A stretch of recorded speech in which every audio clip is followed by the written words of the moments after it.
Hey everyone, this is Rick Terry, your Maine real estate guide, and today I'm on location in the town of Amity, Maine.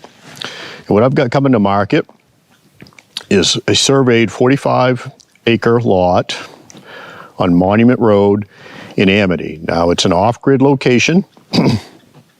The property is largely wooded, but it was last surveyed in 2012, so we'll take a walk on the property here in a little bit. This property is coming to market, 45 plus or minus acres, for $49,500. And where I'm standing right at the moment is not on the property, but I'm close. I'm about 3,000 feet from the property. And where I'm at is at the U.S.-Canadian border at the end of Monument Road. So literally, from the property, you could walk to Canada, because here's the border. As you can see, this is not a manned checkpoint, but I'm probably under surveillance. And rather than cause some sort of international incident, I won't step into New Brunswick. I'll stay right here on the U.S. side. But nonetheless, if you want to be close to Canada, you're within a half a mile walking distance of the Canadian border.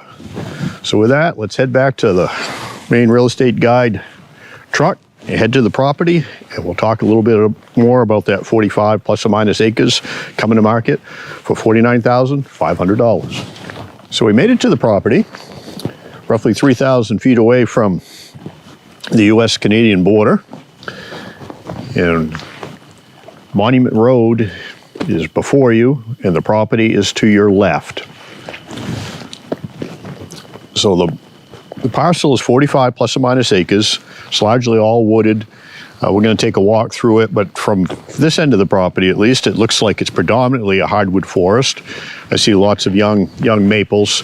This lot was cut last around 2012, and we'll talk a little more about that in a bit.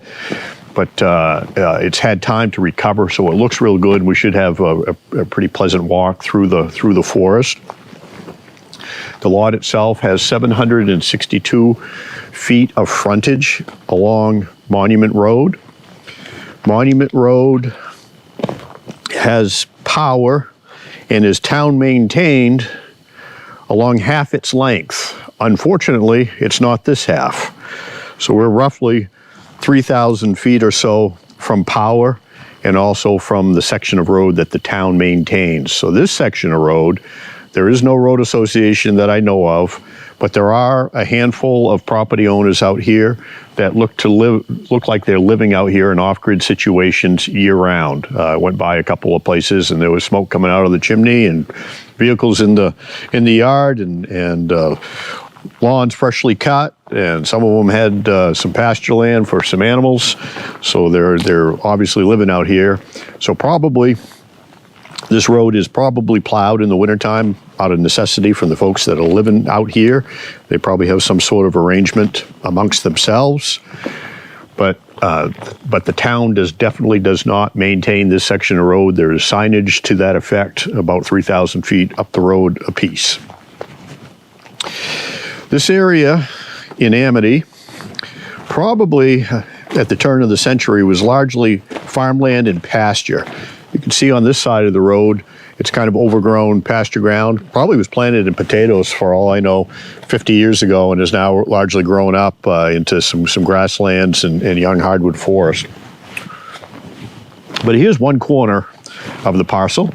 I did mention it has been completely surveyed. That was done in 2012, and we're going to take a walk down through here along this painted line and meander through the woods. But here's a corner, and the lines are pretty definitive with orange paint along its course. Many times you're fortunate when you have a surveyed lot that was probably carved off many years ago that there is evidence other than paint on the trees, and here's some of what I would term boundary line evidence, this pile of rocks. Now, when farmers cleared fields here in Aroostook County to plant potatoes or whatever crops they were growing, one thing Aroostook County grows a lot of is potatoes, broccoli, and rocks. And here, so every spring, farmers to this day are still picking rocks and piling them up out of their fields. And here's an old rock pile right along the boundary line. Now the abutter, look over here, looks like he had his lot cut probably last year or the year before. So you can kind of see the difference on a freshly cut lot to one cut about 11 years ago. So here we are following the boundary line, and this is boundary line paint. And I mentioned on an earlier video, a couple videos ago, those of you that are subscribers to our channel, and if you don't subscribe currently, just click like and click subscribe, and you never know what information you might glean from one of my videos. But here we are looking at some boundary line paint. Now this lot was completely surveyed in 2012, and the lines painted, and you can see that you can still find them relatively easily, but the paint is disappearing. And it lasts, again, about 10 years. So boundary line maintenance is very important on raw land where your lines can disappear. And when I was first looking at this property, the folks that own it and are looking to sell it contacted me, and I started to pull information up from the Registry of Deeds and tax information and whatnot to try to put together a package so I could find this piece of property on the ground. And in doing so, I noticed that the property had been completely surveyed in 2012. And when I looked at the survey map, this property was at one time was just a rectangle. But in 2012, a 2-acre lot was sold on one side, a little notch there, so you can take a look at that boundary. Well, when I saw that on the survey plan, and I noticed that there was a cabin delineated on the plan, as well as a driveway, I surmised that a person had probably built his cabin on the wrong piece of property. And then I was able to verify that with the owner of the property. And that is exactly what happened. So in 2012, about the time these folks were having this property logged, probably the forester that was cruising the lot discovered this cabin that was not supposed to be on the property, because this was just a woodlot. And then that's where it got interesting, and the person who had built a cabin and a driveway and really was quite a bit off of his lot, and he owns the abutting parcel. So he owned about 45 acres that abuts this. But when the property lines were probably not clear, because that oftentimes, you know, if boundary paint is missing, or sometimes if you're on a lot that might not have any boundary line evidence, like rock piles or old fences or something, some kind of clue, I mean, really, it all looks the same. So that became probably a fairly expensive error. And to rectify it, what he had to do was he paid for a complete survey of the property, and probably all the legal work that was involved, and then purchased that 2 acres roughly that his cabin sat on from these folks back in 2012. So that made that boundary just a little interesting. Instead of being a straight line, there is a little notch in it. And that brings up an opportunity to talk about some other items that may have been discussed at that time, or potentially could have. Maine is a forest product state, and so we grow a lot of trees. We harvest trees. We sell wood and wood products, and there are protections built in to legislation protecting property owners of woodlots from timber theft. And there are probably some other states that have similar statutes on their books. How it works out to is it's treble damages. So a person's not allowed to cut a tree or even hang a tree stand or insert anything into a tree without permission from a landowner. So in the event that you're cutting trees or in a timber theft situation, you cut a bunch of wood and sell it, and sometimes it happens. The Maine Forest Service is more than happy to investigate that situation and get some corrective action in place. So let's just do a supposition. So let's suppose this lot was heavily wooded when it was cut in 2012 with mature hardwood logs. And let's just suppose that the density of growth in the area where that cabin was built at one time may have been 20 cord per acre, which is not unheard of. It's possible. So he cleared roughly 2 acres to build his cabin and driveway on someone else's property. Inadvertently, of course, but nonetheless it happened. Treble damages, so if it was 20 cord per acre, 2 acres, that's 40 cord at whatever stumpage or timber value that was worth, times 3. That can be fairly expensive. So if you're wondering if, what happens if you buy a piece of woodland out here and someone cuts your trees without your permission, well, it can be solved, and it's treble damages for anyone stealing your wood. So you are protected by statute. But also bear in mind, I'm trying to reinforce that fact that surveys sometimes are necessary, especially if you're going to be building or doing a major improvement on a piece of property and you're not really sure where the boundary is. A surveyor is cheap insurance. So I made it to a section of the property which I'm about a third of the way through its length, and here we've got basically a mixed wood stand of forest. There's a bunch of fir trees. These ones that are right in front of me, they're about 10 inches at breast height, maybe a little bigger. Nice little stand of fir. I'm not a forester, but I would kind of term this as a mixed wood stand in this area. According to the USDA soil maps, has largely 2 types of soil on it. Up towards the road, roughly a third of the property is what's termed Mart or Burnham. And I've talked about that in the past.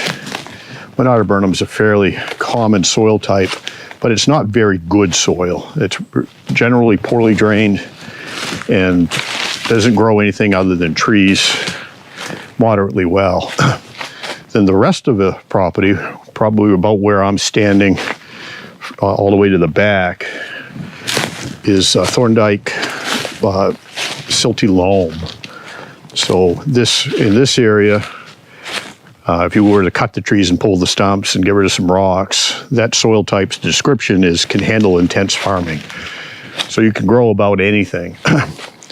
And that includes trees, if you just want to grow a forest. If the soil is better, the trees are going to grow better. It just makes sense. Just like in your garden, if you have better soil with plenty of nutrients, and it's the moisture level is just right, your crops, whether it's a carrot or a tomato, is just going to grow that much better than in a patch of sand or gravel that really has nothing going on as far as nutrients, no fungal life. It's dirt, but it's not soil. So in this area we have decent soil, and you can see from the trees that they're growing pretty well. So near the road, poor soil. Further back, better soil. So if you're looking to perhaps homestead, you'd want to build your driveway through that first section of the property and get back here a ways, and then clear your home site back here. So this section has quite a few different, it's quite a diverse variety of hardwood and softwood stems. Right here is yellow birch. This is a young maple. Another yellow birch.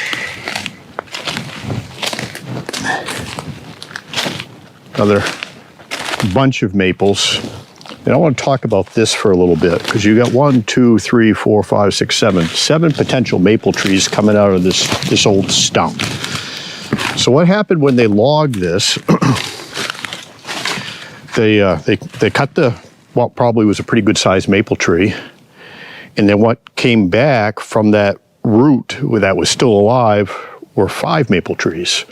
So given time, you can really improve a stand of timber by logging it and doing it appropriately at the right time, because you get multiple stems of a good variety that come up. So you can come in here, typically our cut cycle in Maine, depending on how hard it was cut the last time, is about every 20 years. You can come in and do some sort of harvest.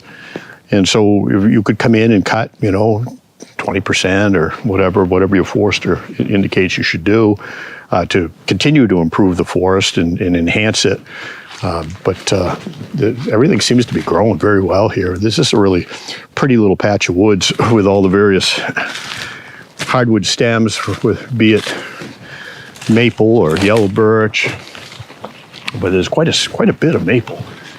And it looks to be sugar maple to me, because the leaves are largely yellow. There are some red maple, there's one there, but most of it seems to be sugar maple, which is a preferred variety, otherwise known as rock or hard maple, whereas red maple is soft or swamp maple.